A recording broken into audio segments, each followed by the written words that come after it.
तर किचन मधलं कोणतेच काम आपण टाळू शकत नाही, पण त्या कामाचा लोड कमी कसा करायचा किंवा त्या कामाला लागणारा वेळ कसा वाचवायचा हीच आपण आज या व्हिडिओमध्ये बघणार आहोत। तर व्हिडिओ स्किप न करता शेवटपर्यंत नक्की बघा।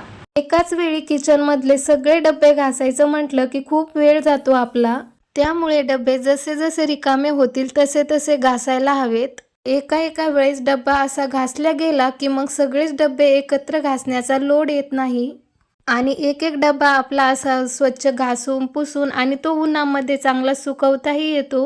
जसा माझा हा पिठाचा डब्बा माझं पुन्हा दळण करून होईपर्यंत हा डब्बा उन्हामध्ये व्यवस्थित सुकेल।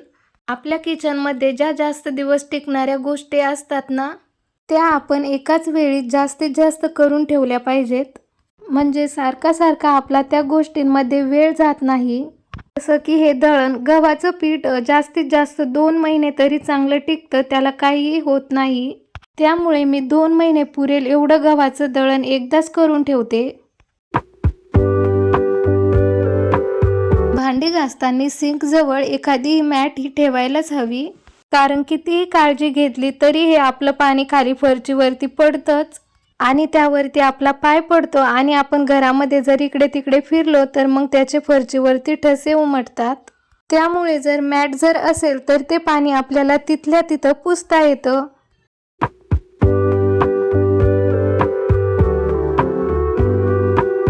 आता तुम्ही म्हणाल आपलंच किचन आहे, आपण तिथं रोज काम करतो म्हटल्यावर कोणत्या डब्यात काय आहे हे आपल्याला माहिती असतंच, पण असं नाही। असेच जर एकसारखे डबे असतील तर कोणत्या डब्यात काय ठेवलंय याचा आपल्यासोबत सुद्धा गोंधळ होऊ शकतो।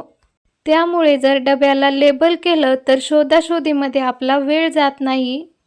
आपल्या किचनमध्ये अशा छोट्या छोट्या बरण्या किंवा छोटे छोटे डबे असतील, हे जर आपण एकाच वेळेस साफ करायला घेतले तर यामध्ये आपला भरपूर वेळ जातो। याचा अंदाज तुम्हाला असेलच। एका वेळेस 2-3 तास काढणं हे आपल्याला थोडंसं अवघड जातं आणि काढले जरी पण तरी आपल्याला नंतर खूप थकवा येऊन जातो।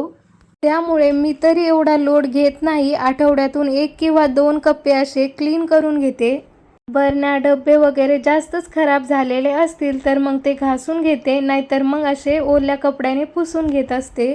तर अशा पद्धतीने जर आपण एक एक सेक्शन क्लीन केलं तर आपलं किचनही मेंटेन राहतं आणि मग एकदमच किचनची डीप क्लीनिंग करायची आपल्यावरती वेळही येत नाही।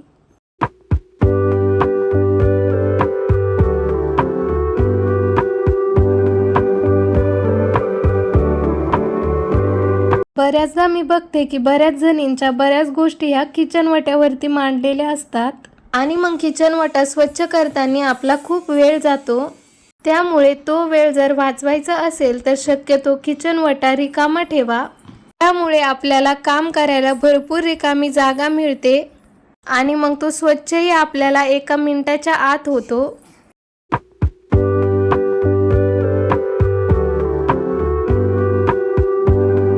आपल्या किराणा मालाचं पॅकिंग हे प्लॅस्टिकच्या पिशव्यांमध्येच केलेलं असतं, जसं की हे शेंगदाणे प्लॅस्टिकच्या पिशवीमध्येच पॅक केलेले आहेत।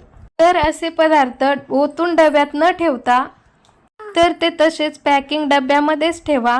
तसेच पदार्थ आपण जर प्लॅस्टिकच्या पिशवीमध्ये ठेवले तर आपला डब्बा सारखा खराब होत नाही आणि मग सारखा तो आपल्याला घासावाही लागत नाही। आपल्या फ्रीजमध्ये कोणतीही गोष्ट स्टोअर करताना ती नेहमी झाकून ठेवायची।